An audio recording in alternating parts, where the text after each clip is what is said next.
When Harry Met Sally turns 35 years old this year, and it's probably one of the most unconventional romantic comedies of all time. This one was directed by Rob Reiner, fresh off of the Stand By Me and The Princess Bride success. This is right in the middle of Rob Reiner's peak as a director. Like, he was on a roll. This movie was just selected to the National Film Registry in 2022 for being culturally and historically significant. It stars Billy Crystal and Meg Ryan, a great pair with excellent chemistry still to this very day. And with Valentine's Day just around the corner, seems like a perfect time to talk about this one. So the story follows the title characters, played by Crystal and Ryan, from the time they meet in Chicago as college graduates and share a drive to New York, all the way up through 12 years of chance encounters in New York City. All while the film is addressing the ultimate question: can men and women ever just be friends? Now, the answer to that, I think, is yes, but we'll get to that. We'll address it. But 35 years after its initial release,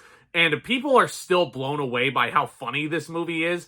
And yeah, I'm in that camp. When Harry Met Sally is hilarious. Right down to the comedic chemistry and the timing of our two leading actors here. Crystal and Ryan are both super freaking likable. Billy Crystal, right after playing Miracle Max, especially in The Princess Bride, playing the ladies' man, the Joey Tribbiani type. Surface level, it almost seems like a miscast. But with Billy Crystal's comedic gravitas and his overall talent, oh my god, this is just, it's perfect. It's absolutely perfect. Meg Ryan is a very likable Sally Albright here as well, in addition to being gut-bustingly funny in every diner scene that she shares with Harry. And let's address it. Like, every review of When Harry Met Sally, every analysis of it, you cannot talk about it without discussing the scene that's in the deli in Manhattan. See, as if you don't know this scene already, the couple are arguing about a man's ability to recognize when a woman is faking an orgasm. Sally's argument is that men can't tell the difference, and to prove her point, she vividly, fully clothed, fakes one as other diners watch in bewilderment. And Meg Ryan's delivery is just,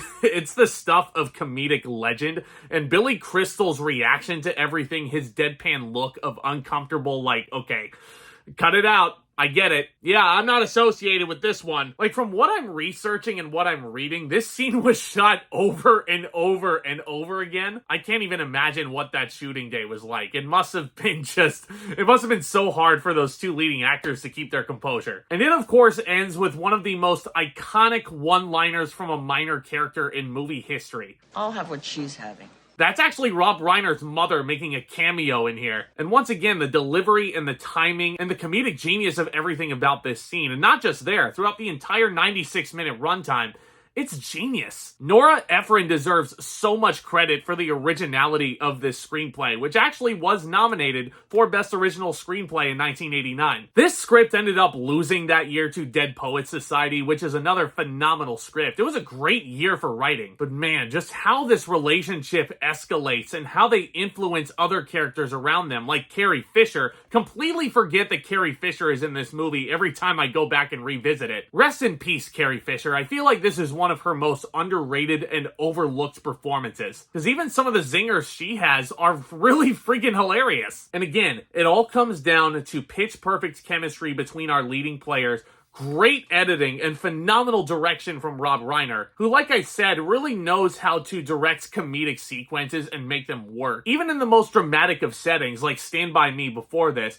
he manages to so geniusly weave in the comedy there. And the movie that preceded this, The Princess Bride, I consider a comedic masterpiece. Like, every time I talk about a Rob Reiner picture, it just blows me away the trajectory of his career and the versatility that he has as a filmmaker. I mean, before this movie, he did Stand By Me, The Princess Bride. His follow-up to this was Misery. That is one of the greatest thrillers of all time. Like, you have to respect that man and acknowledge his talent. And it sucks that we can't really see a big-time Rob Reiner directing feature anymore. He does mostly acting nowadays. I see him in cameos in Wolf of Wall Street. But after he came out with a movie called The Bucket List in '07, like, he hasn't really done any huge directing projects. And I'd love to see him tackle another one of these days before he calls it a career. Because as he demonstrates in When Harry Met Sally, everything just fires on all cylinders. The comedy, the chemistry between our leads, the performances, the editing. You have a very soothing score here as well by Mark Shaman, and it really just sets the mood of this thing. That's why having the best composer is so important. Like, had it not been for Mark Shaman and his music backing everything,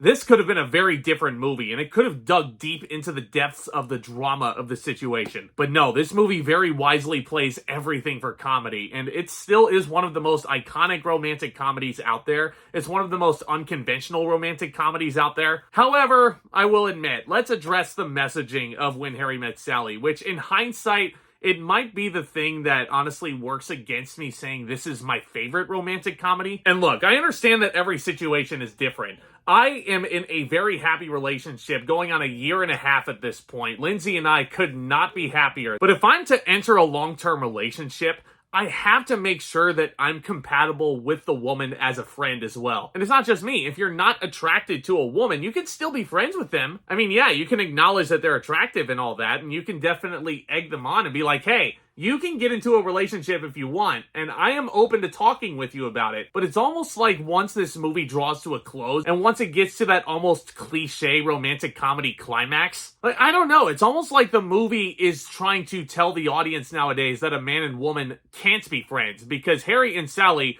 do end up becoming an item. And they are the last pair of talking heads, which is honestly, this is a weird little nitpick that I have. The whole documentary style of some of this movie to segue in between certain sequences, I get why they're there and all that, but it honestly kind of drives the narrative and the fictional narrative to a halt. Just tonally speaking, those documentary features might be a little bit too inconsistent for my liking, and the arguably dated messaging really holds this one back for me. But besides that, I mean, I can't really sit here and lie to you. I acknowledge this as one of the greatest romantic comedies that's ever been put to screen. You have two of the best leading performances in a romantic comedy, with Crystal and Ryan having phenomenal chemistry, like I said. And Rob Reiner would just only continue to crank out some great directorial credits here. This is just another huge notch in his belt. I'm gonna give When Harry Met Sally an A. Hilarious, heartwarming, touching, whatever adjective you want to use to describe it. There is no denying that When Harry Met Sally will hold its spot in romantic comedy history. But let me know what you think of this movie down in the comments section below. Let's all keep this respectful discussion, of course. Let me know what your favorite romantic comedy is of all time, because I love what I do here, guys. I really love getting in front of the camera and talking all things movies and entertainment with you guys. If you've discovered this channel for the first time today, do consider becoming a subscriber and tap on that thumbs up as well. That would be a humongous help. If you're looking to join a community of geeks, film lovers, entertainment lovers alike, you've come to the right place. This is a great community to discuss movies and all things entertainment. More Valentine's Day themed reviews are coming in the pipeline over this next week or so, in addition to all the other new releases that we're getting in 2024. And I can't wait to have you guys along for the ride. So with all that being said, back talk, commence.